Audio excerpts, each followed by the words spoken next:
नमस्कार, आप देख रहे हैं सिटी पोस्ट लाइव। मैं हूं रिया रजक। साल 2009 का लोकसभा चुनाव बिहार की राजनीति के लिए काफी अहम माना जाता है। उस समय पूरे देश में चुनाव के नतीजों पर नजर थी, लेकिन बिहार में सबसे ज्यादा चर्चा हाजीपुर सीट की हो रही थी और यहां से लोक जनशक्ति पार्टी के नेता रामविलास पासवान चुनाव लड़ रहे थे और जब नतीजे आए तो वे चुनाव हार गए।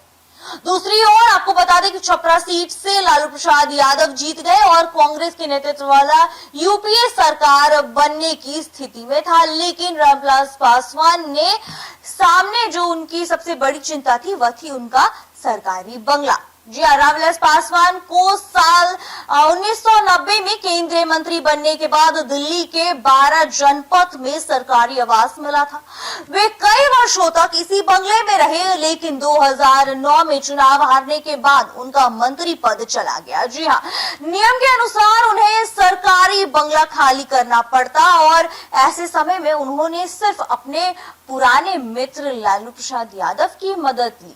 जी हाँ, कहा जाता है कि लालू प्रसाद यादव ने दोस्ती निभाई और राजनीतिक सहयोग देकर के रामविलास पासवान को राज्यसभा पहुंचने के मदद की और वही राज्यसभा सदस्य बनने के बाद उन्हें सरकारी आवास रखने की अधिकार भी मिल गई।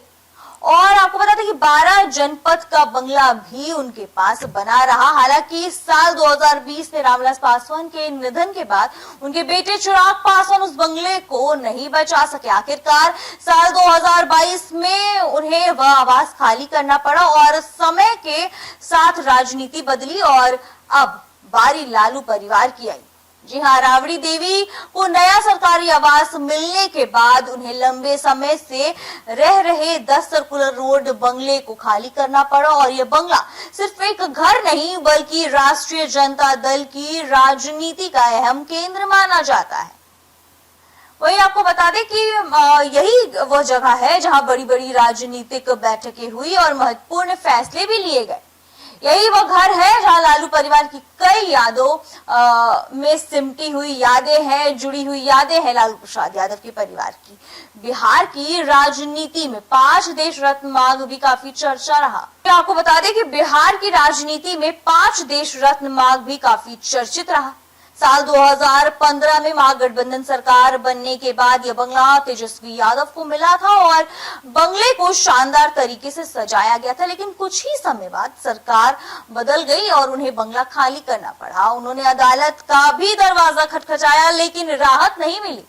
बाद में यह बंगला दूसरे नेताओं को मिला और अब यह आवास आपको बता दे कि मुख्यमंत्री सम्राट चौधरी के पास है और एक और सरकारी बंगला है 6 AM स्टैंड रोड भी हमेशा चर्चा में रहा है। जहां कई लोग इसे राजनीतिक रूप से अशुभ मानते हैं। पिछले कई वर्षों से यहाँ रहने वाले कई नेताओं को मंत्री पद छोड़ना पड़ा या फिर उन्हें राजनीतिक नुकसान उठाना पड़ा। हालांकि इस बात पर कोई आधिकारिक प्रमाण नहीं है, लेकिन आपको बता दें कि राजनीतिक गलियारों में इसकी चर्चा अक्सर होती रही है।